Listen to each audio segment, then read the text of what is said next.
human history, we have been dependent on machines to survive. Fate, it seems, is not without a sense of irony.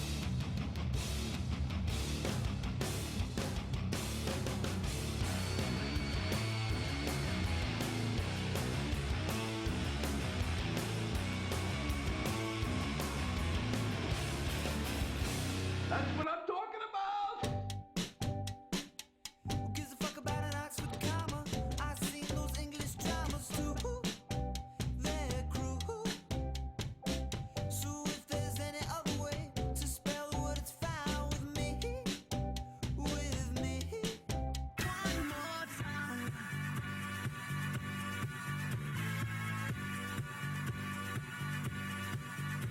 Conjunction may be used in lieu of conversation. Words will always retain their power.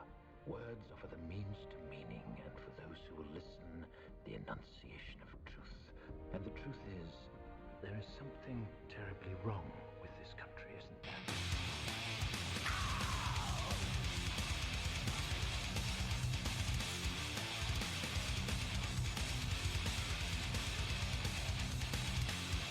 Freddy, what do you like to do? I don't know. Burn stuff.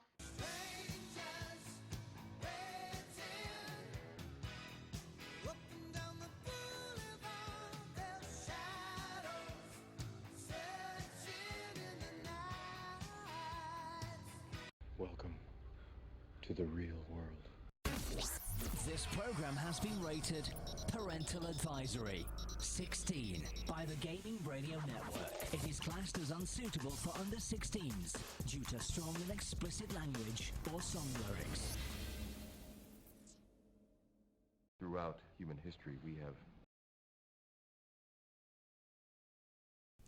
What is up, peoples? I don't know what the heck happened, but we lost I'm back. stuff. Are you? I think so.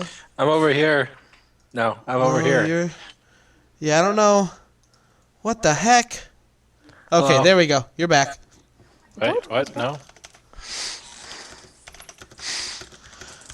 Oh, we are a three-piece at the moment. We should hopefully be joined by Aaron in a bit. I'm, of course, your host, Casey Gilder, joined by Miss Lara Rupert and Mr. Jonathan Zeborowski. What Oh, so how's everyone doing? Good. Tired. Yeah, I'm exhausted. Why is everybody tired? Again, I didn't fall asleep till 1 and I was up at 6. I guess Wow. that makes sense. I went to bed at 11, but woke up at 5. Tap, tap, tap, tap, tap, tap, tap. Ah, so we got some Those are stuff to talk crazy about, woodpeckers. including some really big news that just happened.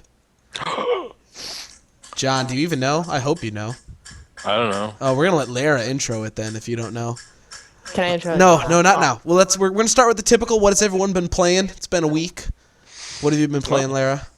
I just keep playing Harry Potter Lego on my DS because it gets me through my workday. Played on my Harry breaks. Potter. Harry Potter.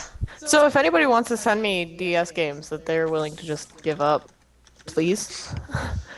I need more games. Hilarious. What about you, Jables?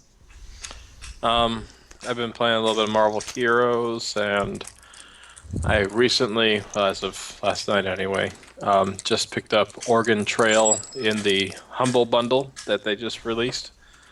And I was playing that for a little while last night. And I gotta say, so far it's pretty good. And I ended up shooting you in the head at lunch. Yeah, Yeah, what a jerk. you are. That was pretty hilarious. That sucked, dude. I died. Well, dude, aiming precisely in that thing is a bitch. You were like doing figure eights and shit all over the place. Well, yeah, you should.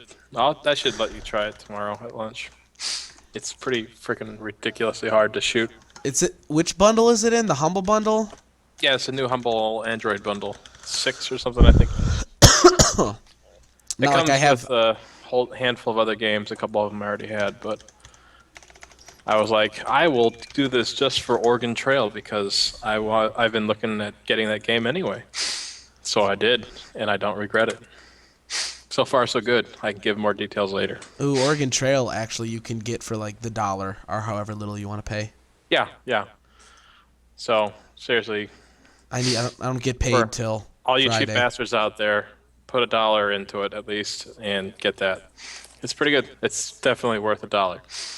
And give it to me. In fact, more so. I want to know what the hell Stealth Bastard Deluxe. I don't know. I haven't installed. I haven't played it yet. It just has a cool name.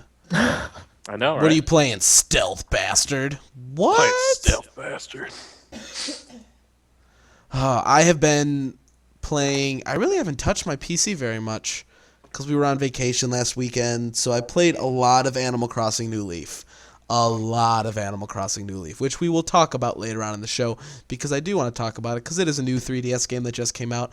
But we have to say the big news of the day. This was announced. I want to see if I can get an exact time here.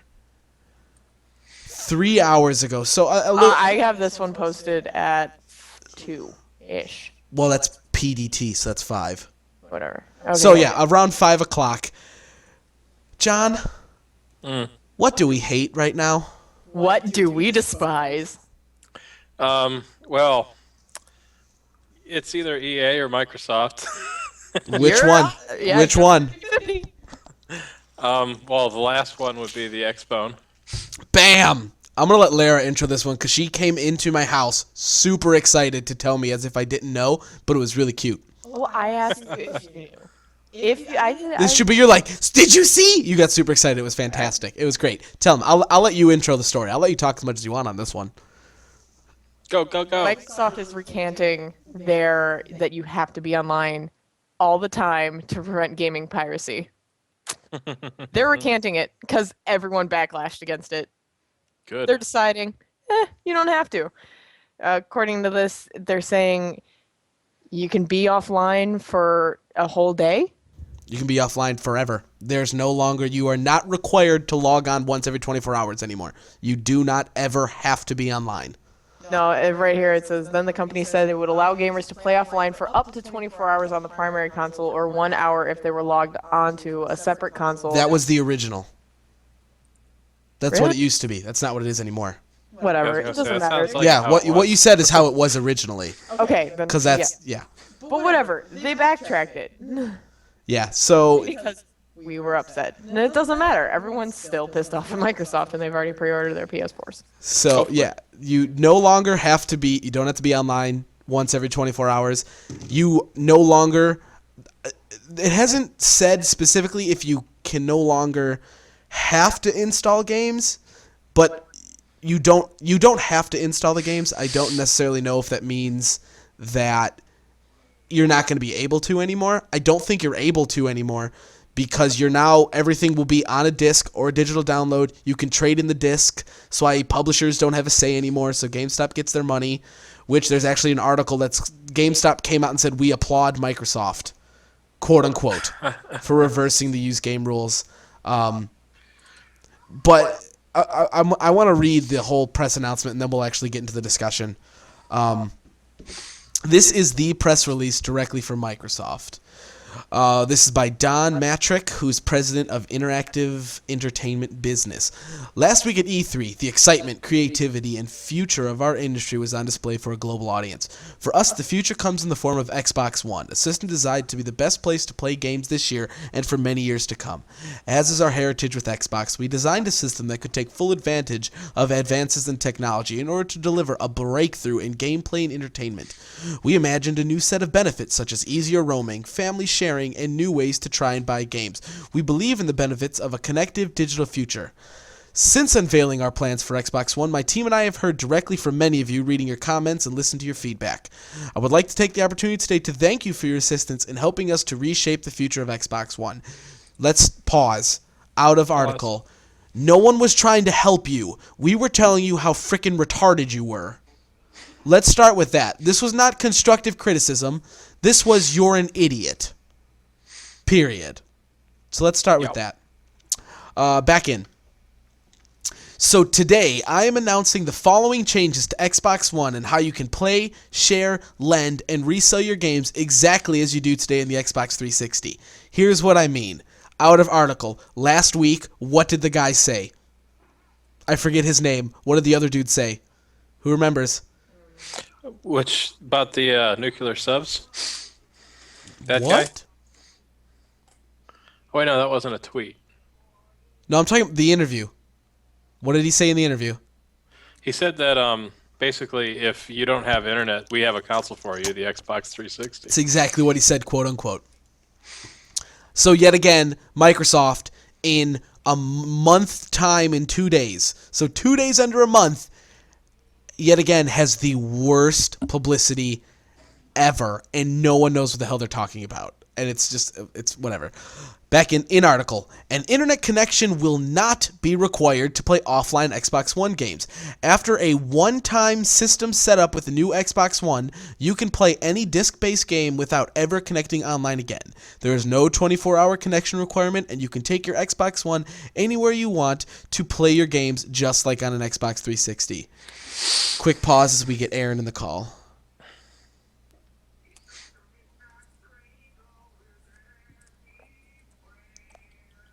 And I'll let you guys give him a quick recap before we keep going. Hey, buddy. Hi. So I'm gonna let your best buddy John over there tell you about the big news that just got released 3 hours ago. Do you know or not? It involves this week's favorite company. Oh, Microsoft? Yes. Didn't they say they're going back on the DRM stuff? Okay, good. So you know knows. we're in the middle of reading the press release right now. Oh, excellent.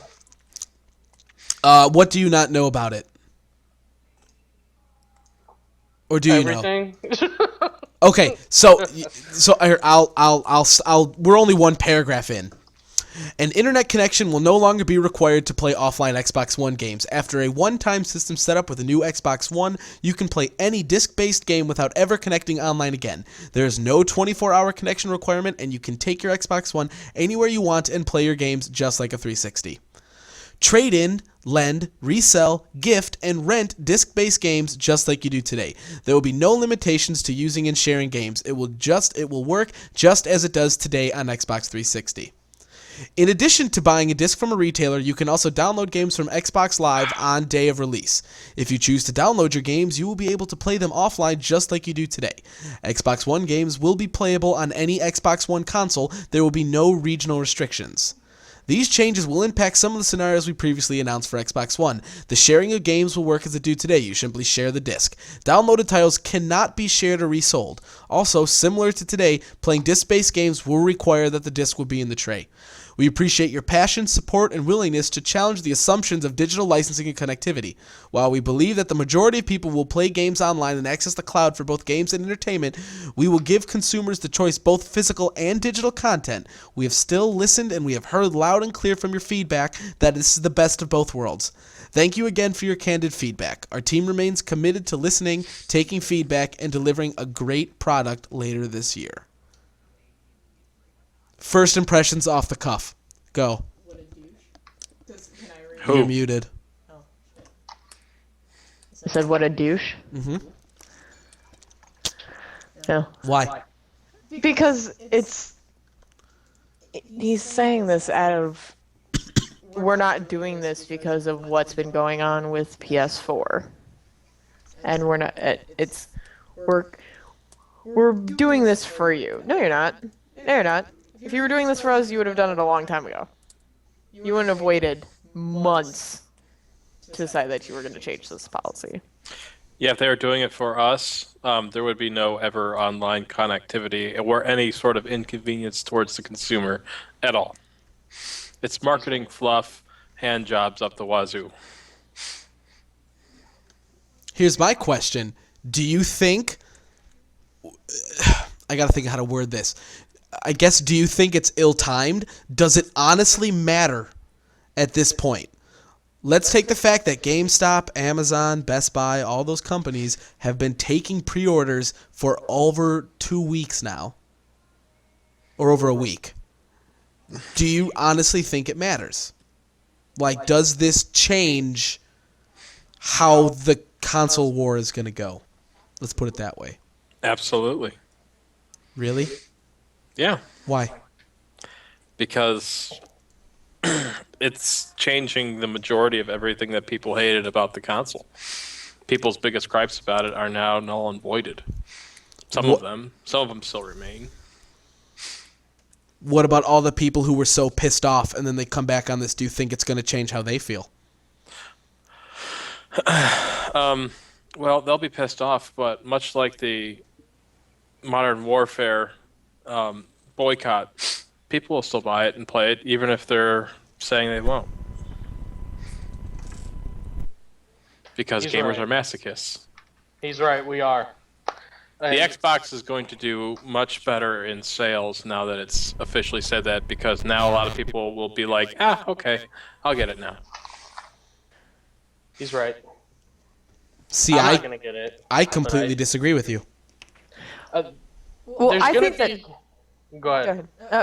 Well, I think that if they weren't going to get it and they haven't already pre-ordered the PS4 and they were now just looking at them now as two consoles, there are going to be people who are just going to be like, well, I've been loyal to Xbox for this long. I might as well continue now that they've taken this off.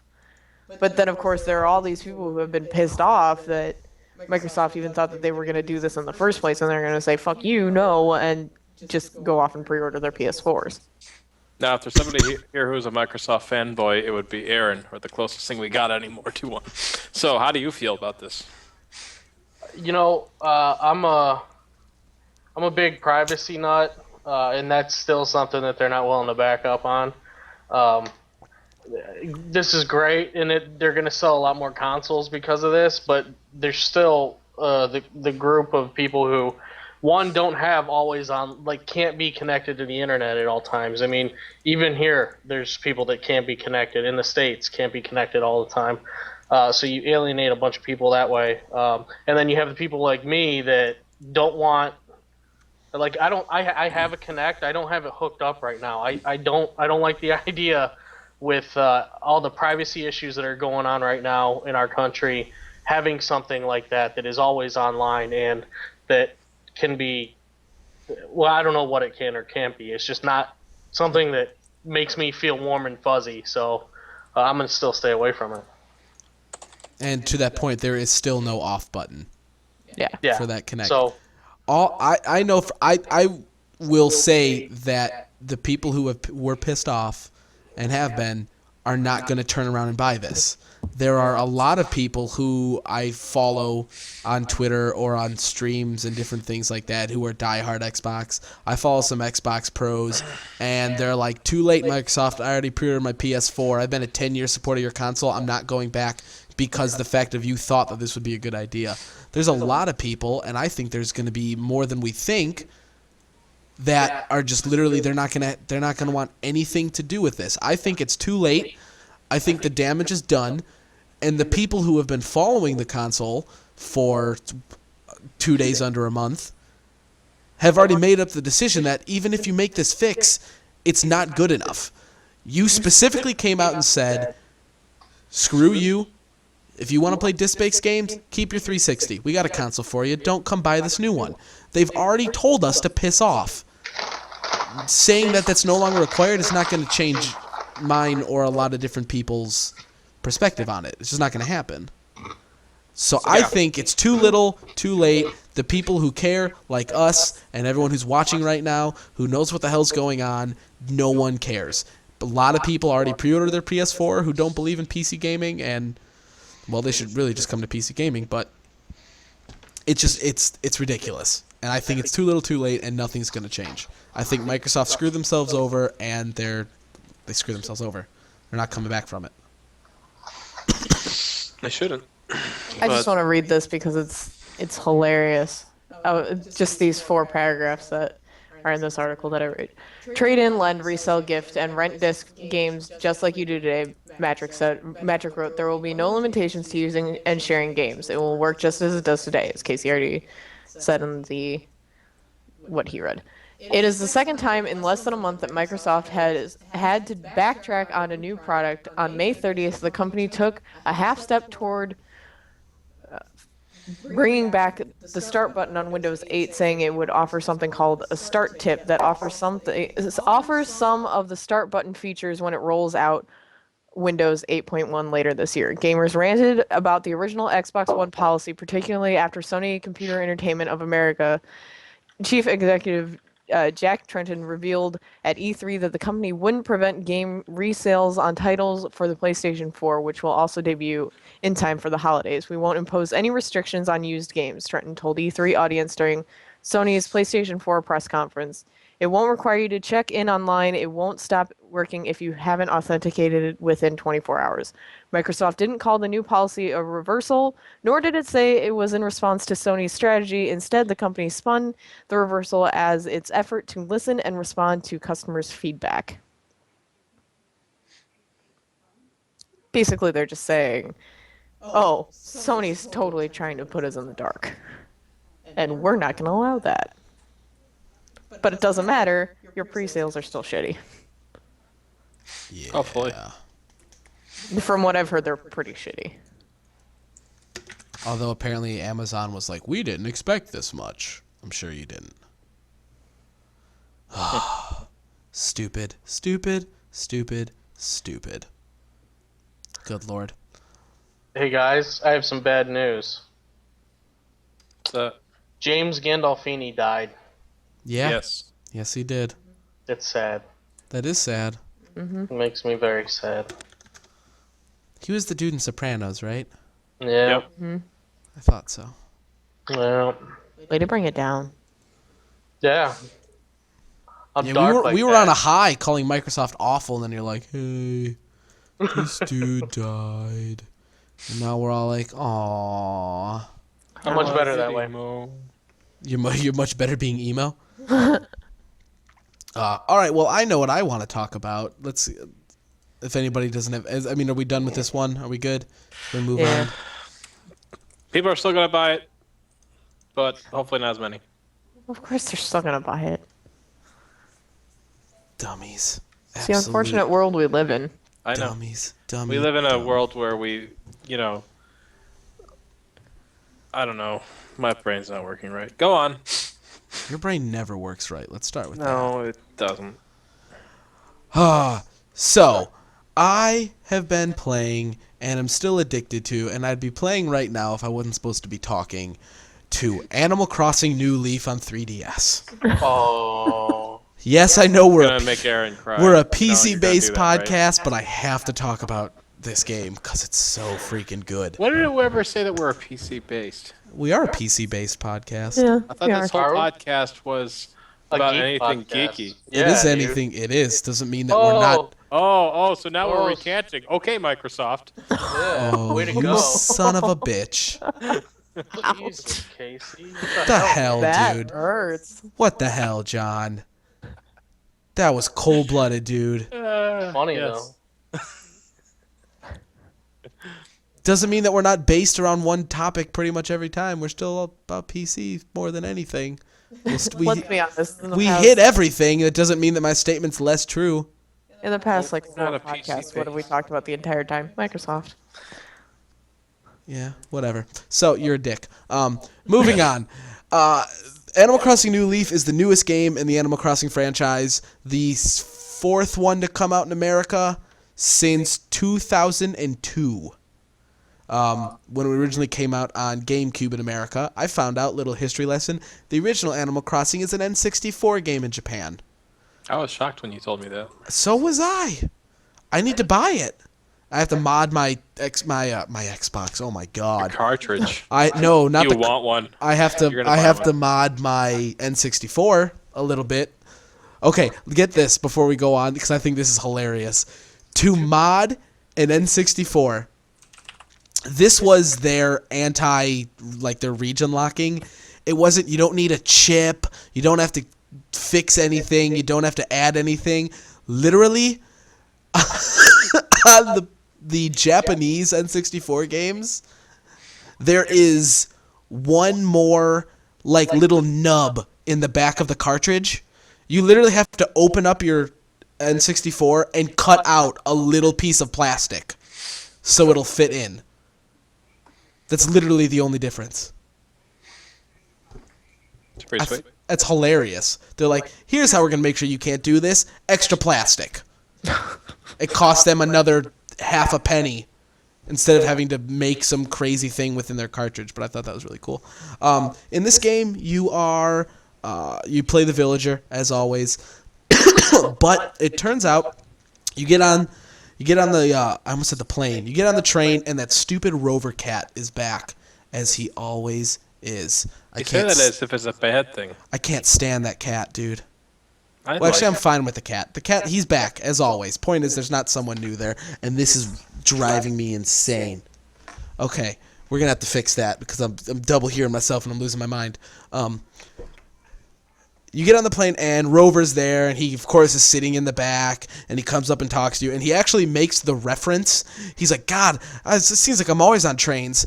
Like, since 2002. Like, he references the first one, which I thought was hilarious.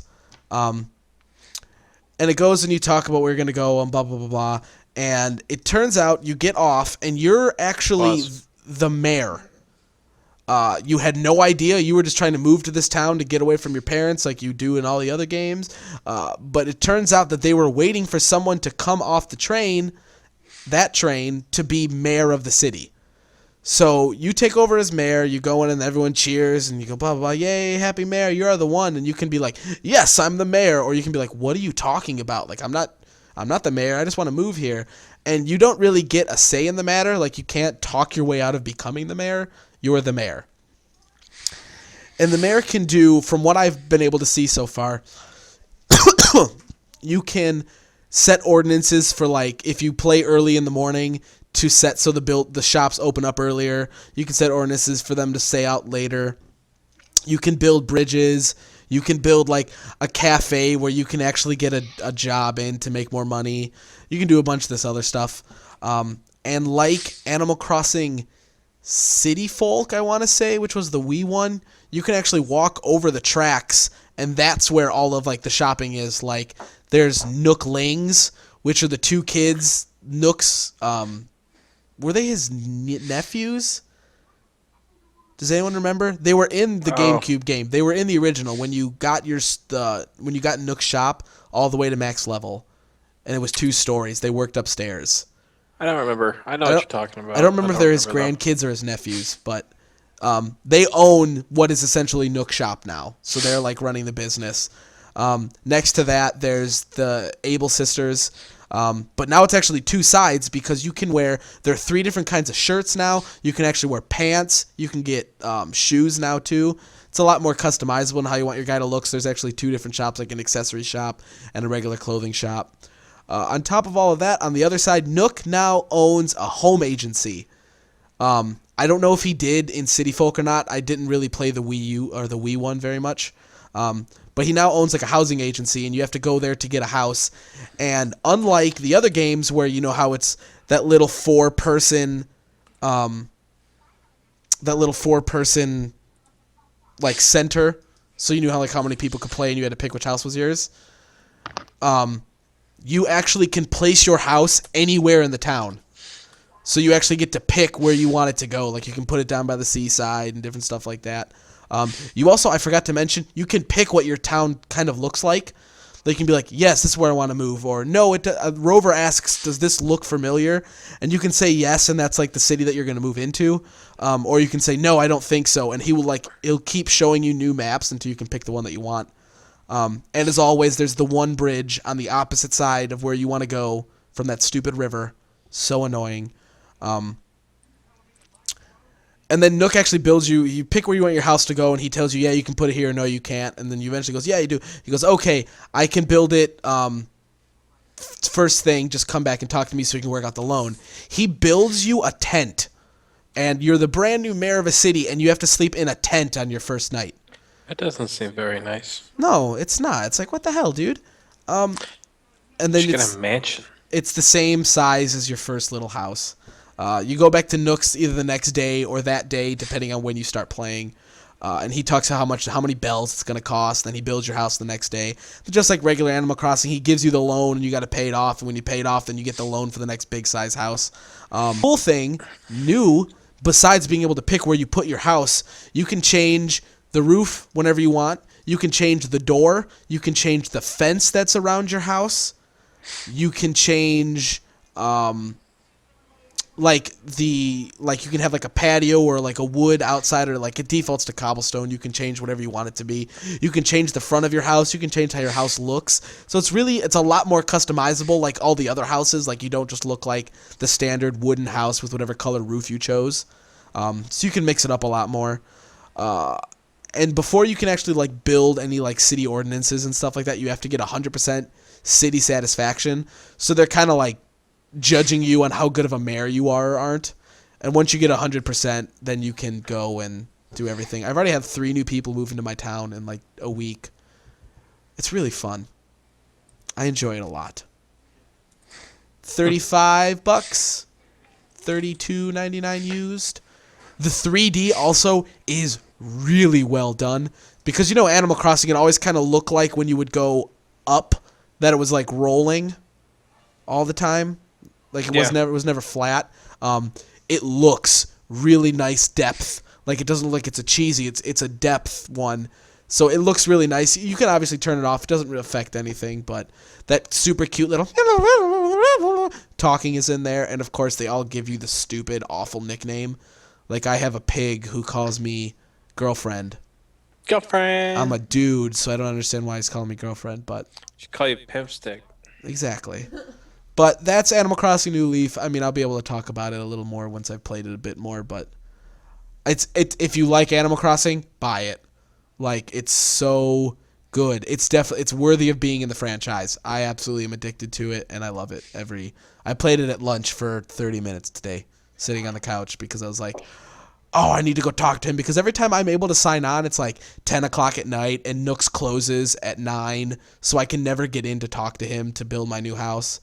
But I did it on lunch today, and my new house will be built tomorrow. I already got my first upgrade. Pretty pumped. Aaron, you weren't here for earlier. What have you been playing since last we spoke? Marvel Heroes, and I've been playing Left 4 Dead 2 a lot again. I just, from now on, from time to time, I'll go back to it for a little bit, and it's still fun. It's a one-trick pony, but it's a lot of fun. There's some servers that I go to that have like mods where you shoot twice as fast, but there's ton more spawns, and it's you can get jetpacks and shit like that. It's pretty cool. It's a good time. Jetpacks? Yeah, you can fly. It's pretty badass. That doesn't sound broken or anything. Oh, it sounds great. They're the oxygen tanks. That's funny. It's cool though. And also, I bought Poker Night 2, which is a little $5 game from Valve, and it's got you play poker against Brock Sampson from Venture Brothers, Ash from Army of Darkness and Evil Dead. Well, Army of Darkness, and some dog character. I know I should know who he is, but Sam. It's a detective dog. Yeah, he's annoying as hell. Could you play? Isn't GLaDOS in that one too? Yeah, she's the dealer. That's pretty awesome. What's his name? Claptrap is in it, and that's fun. He's freaking hilarious. So you can play Omaha or Texas Hold'em, and you have tournaments, and you can like win items, and for TF2 like hats and just silly shit. But it's a good time. If you got $5 or if it's on sale, pick it up if you like playing poker. Weren't you just playing Animal Crossing the other night too? Oh yeah, I am playing Animal. In fact, it's actually on. Dude, it's so good. It's constantly on. Whenever I'm just sitting around doing nothing, I'll open up the lid and just play. It's such a good game to just do whatever. Now we're turning into an Animal Crossing podcast. It's a calming game, and I need that sometimes. Sometimes.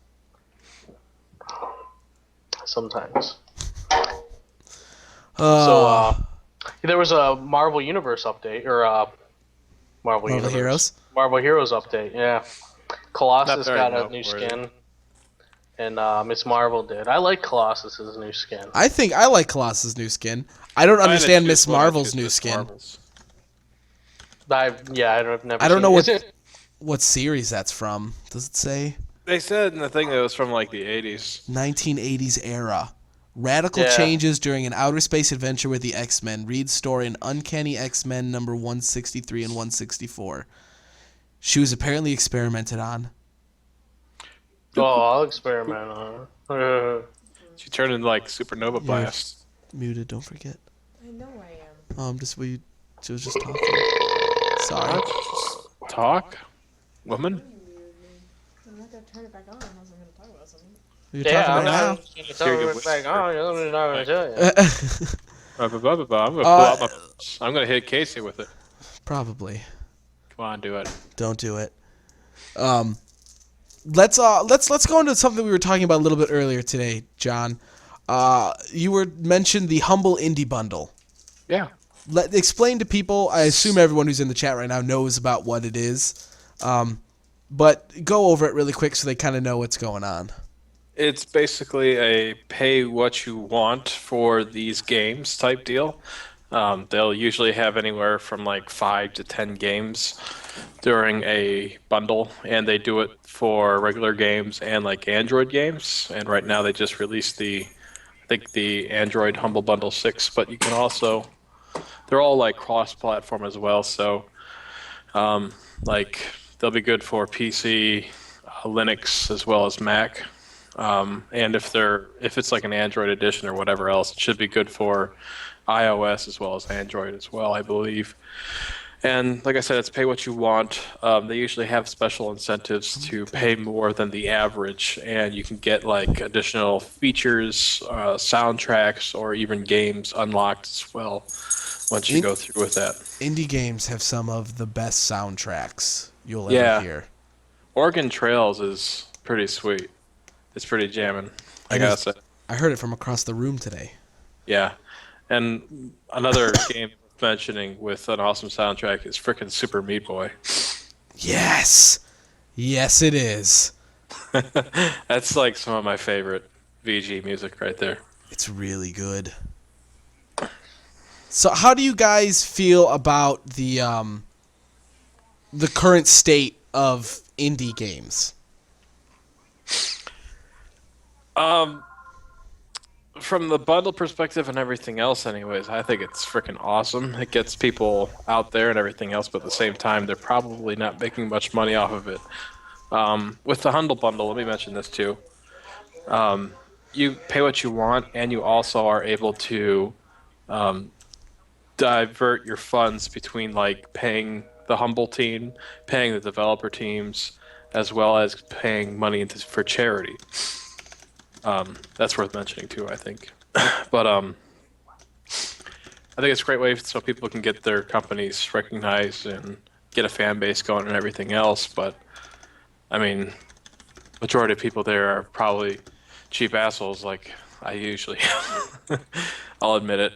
But so they're probably not making as much money as they would off of just selling something normally off Steam. But Isn't that what Greenlight is for? I guess. And there's notoriety and then future things and everything else. So if they get the fan base, they can move forward and do what they want, I guess.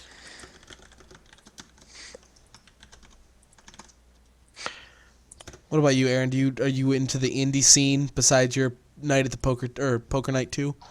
Hey, that's a pretty good indie game.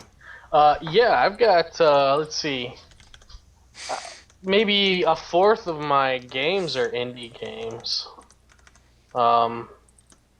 You know, Universe Sandbox. Come on, that's indie, right? Yeah. Yeah. Is it? I thought so. I thought it was. Let's see. I got Sanctum, which was a good game. I like Sanctum. Yes, Sanctum was awesome. Let's see. What else do I... Orcs Must Die and Orcs Must Die 2. Very good. Very fun good. games. Super Meat Boy. Half-Life? No, that's not. Gary's Far. mod. I have Gary's mod, which is cool as hell. Galactic Civilizations. I don't think that's indie. Isn't that like Stardock? Is it? I think that one is Stardock. Oh, well. Galactic Alien Shooter, Civilizations. Alien Shooter 2. Yeah, it is Stardock. All those good shit. Is it? Okay. But yeah, I mean, you're not going to get the same, I guess, level of game a lot of the time. But, you know, there's some good ones out there. How do you feel about games that are... Let's take a game like Orcs Must Die, Universe Sandbox, Prison Architect, all these indie games, and then let's take something as simple as like Thomas Was Alone or any of these little 8-bit games that they're calling indie. Do you think they should be put on their own tier of independent? Because they're kind of... I mean, you can take an indie game, put it on Kickstarter, make a good chunk of money, and put out a really stinking good indie game without having to worry about a publisher, i.e. Prison Architect did really well as such. Then you have games that, like Thomas Was Alone, which I enjoy, which is literally a block and a rectangle. That's it. I still haven't played that one yet, so I can't make much of a comment. But, okay, well then take a game, let's throw Monaco in there. While it's a really fun game, they are still 8-bit people, and it's just vision. They're like 4-bit people. Yeah. So, how do you feel about quote-unquote indie games kind of taking a cheap way out by just making themselves 8-bit? Wow, your voice got really weird there. You're still muted. If they do it well, I can't complain. Unlike when my mic is muted because someone doesn't like the sound of his voice repeating in his ear. Neither do the fans. Do you guys have anything to say on something like that? I gotta say, it's really the only difference between something of like Orcs Must Die and like Thomas Was Alone or Monaco or something is essentially you're just talking about graphics. Throw Oregon Trail in there. Don't really matter so much. What? Throw Oregon Trail in there. That's a kind of a little bit slow. I mean, graphically, it's under. Okay. Well, I guess the main reason I'm taking graphics is because some games are taking little bit of money and little small teams and doing some crazy nice projects, and then there's other teams that are doing something that's just really small. But I mean, they're only charging $2-3 for it, if anything. Yeah. I just feel like, I don't know, indie games have been like known to be like this kind of 8-bit style, and there's a lot of other kind of indie games that are getting Orcs Must Die, Prison Architect, that kind of stuff, that are putting in a lot more time and effort, but they just don't want a publisher, so they do everything on their own. I don't like it's like I sometimes forget that Orcs Must Die. I didn't even think that it was an indie game. Couldn't remember that it was self-published. I really couldn't, because it's just so stinking good. So I don't know. I almost feel like I want to open up a new genre just for those games. Well, I don't even know lie. about how we should just call them indie. Like I think they are, but it kind of feels like it's a negative stigma towards them too. It's like, is on it's the just Xbox. an indie game. Well, yeah. Because, I mean, like, Orcs Must Die is like a, tower defense game. It's just like Sanctum, really. Mm-hmm. Where it's tower defense, but instead of first person, it's third person shooter combo. So, I mean, It's just I don't know. I just think there's such a big gap between indie games in this point in our era that indie games are becoming more and more popular and less. I guess technically they are independent, but they're not really turning indie anymore. Like, it's just companies are realizing that they can use Kickstarter or PayPal and just be like, just help us out. And they're getting a lot of backing and able to do these things on their own. I agree with you that I think indie is it used to be a stigma, but now it's just, oh, indie games are cool because EA doesn't have their name on it and Activision isn't touching it. I'm just saying, like, I just don't understand why, like Orcs Must Die would be considered, like, you know, it'd be like an indie game as opposed to, like, tower defense type of game. Mm-hmm. I mean, you know what I mean? That's all I'm saying is I'm kind of, like, agreeing with you, but Yeah, I get what it's you're kind of saying. just saying, like, yeah. But, I don't know. I mean, I really, really enjoy a lot of indie games, and I give a lot of credit out there towards a lot of them because they're, like, the only people out there who are actually breaking new ground in games, even if they're taking a step back graphically in order to do so. Because, I mean, they will do things that aren't, oh, Call of Duty 29, Call of Duty 53. I can't wait till Tug comes out and we play that. We'll definitely talk about that when the alpha comes around and I can legally talk about it. And we'll end the night on kind of not a weird topic, but it's definitely something that is an interesting circumstance. Last week, we talked about the new Ubisoft game, The Division. And we talked about, oh, this looks really cool, yada, yada, yada. It's got a cool concept. It's kind of like Dark Souls, where people can randomly enter and all that kind of stuff. And while we were in the middle of our conversation, we brought up that, wow, it's really console only. Thanks to Anthony, who dropped that kick in the nuts. Yeah. So he's like, it's console only. We're like, well, that's stupid. This game would be awesome. Well, someone did, what the PC community does. They went to that change.org or whatever the heck that website is and opened up a petition to bring the game over to PC. Now, let's see if I can see what they're currently sitting at. They needed...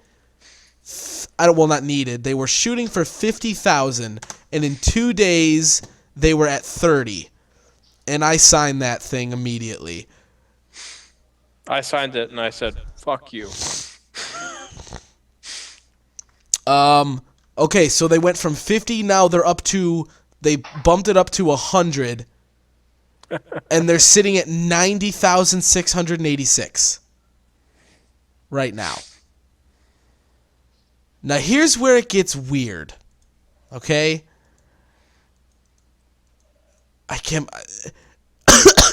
Ubisoft came out and said, hey, everybody who wants this, go sign it.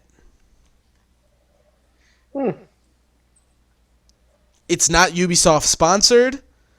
It's not Ubisoft saying, we're going to make it and trying to troll. They're like, sign this, people. I don't know if they're using it now as a political statement, as a, hey, let us know that you want it, and maybe we'll think about it.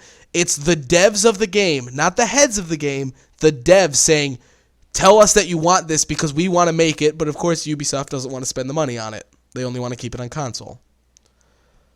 How do you guys feel about companies, the people who work in the companies, trying to show their support without necessarily showing their support? Like, they're not blatantly coming out and saying, we want to do this on PC, or we want to make it. They're like, hey, you should all go here. Does that make any sense? I don't know how to word that, in all honesty. Why should anybody have a problem with that? I don't understand the question, I guess. I mean, should we be upset because they're not coming out and saying, hey, I guess this you is shouldn't. what we're going to do with that, or is it... Do you think that they're just making us jump through more hoops to do something that should have been done in the first place? Oh, yeah. I couldn't tell you. I mean, I don't know the thoughts behind them not even considering including the PC on it. So, I mean, unless we can crack open the eggs of these people that are making these decisions, and look around in there and see what's going on, I don't know. I mean, if they thought they weren't going to make any money on it, then they certainly shouldn't plan on spending the money to create something they think they're going to lose money on. It's just not. That doesn't make sense. Did you hear about... Okay, then before I go on to this next part, how does it make you feel personally when you hear stuff that, like, the devs of the game are going against the company that they work for to make something happen? Let's put it that way. Are you sure that's even the case? Yeah. Well, another example, which also happens to be Ubisoft, was Rayman Origins on the Wii U. The game was completely done. It was made for Wii U. It was supposed to come out in a month, and then they're like, it's delayed until September so we can make it for the 360 and PS3. The devs took shifts going outside of their own studio to hold up picket signs and protest against this, because they spent all that time making a game, and then Ubisoft higher up said, hey guys, we need to pour all this over, and all this work that you did, it's just going to sit there. Mm-hmm. So this is two cases of Ubisoft devs going against their hiring company to try and make something happen that they know is a good thing. I'm not expecting you guys to say anything bad, I mean, unless you're like, it pisses me off. I'm just wondering how do you feel about a developer going against their company to help us? I guess. Unions do it all the time, except they do it where it costs the company money. As long as these developers are going out there on their own time and not, stirring up trouble, they should absolutely be able to voice their opinion somehow. And if people aren't listening, then as long as they're not breaking any laws or messing with, the bottom line, then by all means, do it. Great. Thanks for doing it. But the second they start hurting business, then it's a problem. Is it a problem if it was EA? It would be. I mean, I don't like EA. Would you care? Oh, I wouldn't give two shits if it were EA. No, I don't give a shit if it's EA. But they should care. What does this say about the faith of Ubisoft subsidiary companies?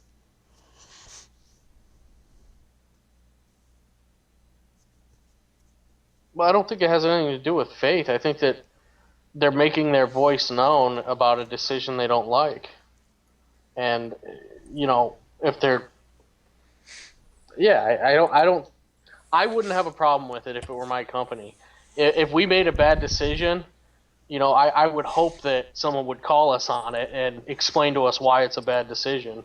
Well, and I think that's kind of what they're doing here, is saying, hey, go sign this so we can show everyone it's a bad thing to not include this. But Go ahead.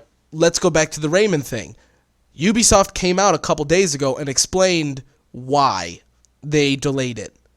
They didn't tell their development team that. They just said, hey, this is on hiatus. Go make these other games. They didn't tell the teams what the actual reason was behind it. So these devs for Division probably don't know what the issue is. So the question has nothing to do with the devs. It has to do, what does that say about Ubisoft as an overall company that they're not giving any information to their employees about big reasons? Or if they are, I mean, the news isn't finding out about it. But in the case of, like, Rayman, they honestly had no idea. Well, I mean, it's a company. There's going to be secrets between, the higher-ups and the underlings. That's just the way it is. I mean, in any business, it's that way. The banking industry, if you work for an insurance company, if you work for a healthcare system, there's going to be, we're doing this way, or people don't find out that they're closing a hospital until such and such time, or why they're doing this, or what. That's just part of being in a big company. You're not going to know half of what's going on, and you're going to know even less of the reasons behind what's going on. So does this, I guess we'll end on this, since mainly it's an Eric and I conversation. Does this change how you feel about Ubisoft overall with these two stories? No. I don't have a high. I don't put Ubisoft up on a pedestal at all anyway. But no, it doesn't. What's happening is going to happen. I mean, if they make a bad business decision or they make a decision that the employees don't like, the employees are going to do something about it by saying something. And if they don't or are too afraid to, I mean, I get that too. It's a job. But I certainly don't think that Ubisoft's going to punish anyone over it. But anytime you limit the amount of people you bring a game to, you're limiting your available profit size. I mean, there's overlap. I have a 360. You have a PS3, so we could get it for PC or that, but people like me are moving more towards PC, so I don't know. It's just a bad idea to limit options for people. We love options. What about you, John? Does it change how you feel at all about the company? Ubisoft has been pretty much consistently treating PC gamers like second-rate citizens for a while now anyways. And this just furthers that opinion about it. And if what you say is true, then go devs. But the fact of the matter that they're just even... I don't know, if Ubisoft is releasing this just to judge interest in it and everything else, it just feels like a kick to the balls. Like, oh, we didn't know that PC gamers would be interested in such a thing, where it would probably make the most sense. And coming from a programmer standpoint of things, the Xbox One, PS4, and the PC platforms are all x86 based now, essentially. They're all fucking PCs. So I don't know why it would be so hard to port games over now anyways. So I don't know why this is even a deal to begin with. I mean, sure, there's going to be some stuff about like DirectX encoding and crap like that you're going to have to deal with, as opposed to from an open architecture standpoint of a PC to the closed architecture of a console. But that's not going to be, that shouldn't be too much work additionally on top of, you know, all the core mechanics of the game having to be reprogrammed in an entire different language or something. So I just don't understand it, and I don't know, it upsets me, I guess. If anyone does want to sign to get the Division to come over to PC, it is just change.org and then just search the Division. It is up. They're currently at, let me refresh really quick. 90,713. So they actually went up by about 20, 30 people just in that 10 minutes that we were talking. So go support it. The game looks great. I mean, I guess I'll get it on console if I have to, but as cool as the game is, I just know for a fact that I don't have the time to play a console-based game. I'm too much on my computer. That's why I only play casual stuff on my console, because even then I know it's not enough time that I paid for. Whatever, that's just me. Alright, everyone, that's going to do it for us on episode 12 of the Still Loading podcast. We've been doing this for a while. Pretty pumped. We'll have more stuff to talk about next week, as always. We will. Stay tuned. In about 3 minutes, we'll be back with our D&D campaign with a twist. We're not going to tell you what the twist is, but make sure you come and find out. Can my nipple get the twist? Bye-bye. Yes. Oh, look, it's Rubles. She's alive. You taste so good. Yes, that's right. No Mo Xbox DRM. Silly, silly stuff. Better have more stuff to talk about. No, next week is just going to be us just staring at you guys. No words. And we're just going to put Kenny G on in the background for a music track. No, you know what we're going to have She's Like the Wind. We're going to have Patrick Swayze on repeat for an hour. That's what's going to happen. It'll be It's just awesome. going to be a constant Rickroll, man. Oh, or that, or we'll Rickroll you. But now that John gave it away, Damn it, I ruined everything. You do. We're going to take a 2-minute break to go get some food and everything, but we will be back around 9 o'clock. So again, give us about